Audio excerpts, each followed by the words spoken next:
Welcome to the Encouraging Word, a place for thoughtful conversation, reflective faith, and encouragement for the journey. I'm Pastor Eric. Wherever you're listening from, I'm glad you're here. Good morning, beautiful people. This is Pastor Eric, Associate Pastor at Lyndhurst Baptist Church on the west side of Indianapolis, and Indiana State Chaplain for Broken Chains JC, and this is the Encouraging Word. We are continuing in our Atonement Theory series, and this week we are looking at Theosis, which helps us see salvation not only as forgiveness, but as participation in the very life of God. Today's devotion is entitled, The Healing of Human Nature. Our scripture for today comes from Romans chapter 8, verse 11. And if the Spirit of Him who raised Jesus from the dead is living in you, He who raised Christ from the dead will also give life to your mortal bodies because of His Spirit who lives in you. When many of us think about salvation, we think primarily about guilt, forgiveness of sin, removal of shame, restoration of relationship. And these are essential truths. But Scripture speaks of something even deeper, healing. Not only pardon, but restoration. Not only forgiveness, but renewal. Sin does not merely create legal problems. It wounds human nature itself. It distorts desire. It disorders the will. It clouds the mind. And it weakens the heart. Salvation, then, is not only rescue from penalty, it is the healing of the human person.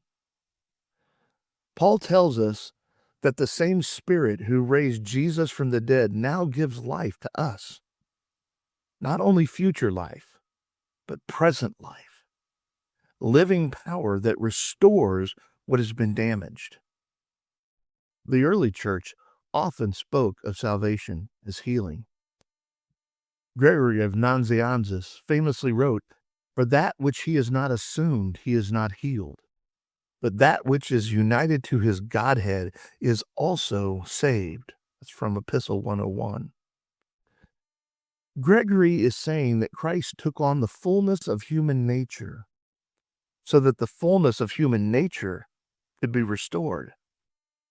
Healing comes through union. What Christ joins to himself, he renews. Salvation is not external repair, it is internal restoration. A more recent Christian Voice helps us see why this matters in everyday spiritual life.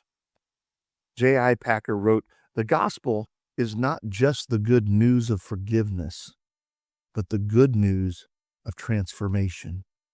It's from his concise theology from the chapter on regeneration. You see, transformation is not cosmetic. It's medicinal. Grace does not merely excuse weakness, it heals it. This is important because many of us live as though their brokenness is permanent, managed, but never restored. They expect forgiveness, but not renewal. They expect mercy, but not healing. But the cross opens the way for something greater. Christ does not merely forgive wounded humanity. He restores it. He enters corruption to bring life. He enters disorder to bring wholeness. He enters death to bring renewal and life. So today, if you feel fractured, if you feel disordered, if you feel stuck in patterns that seem unchangeable, hear this encouraging word today. Salvation is not only about being forgiven, it is also about being healed.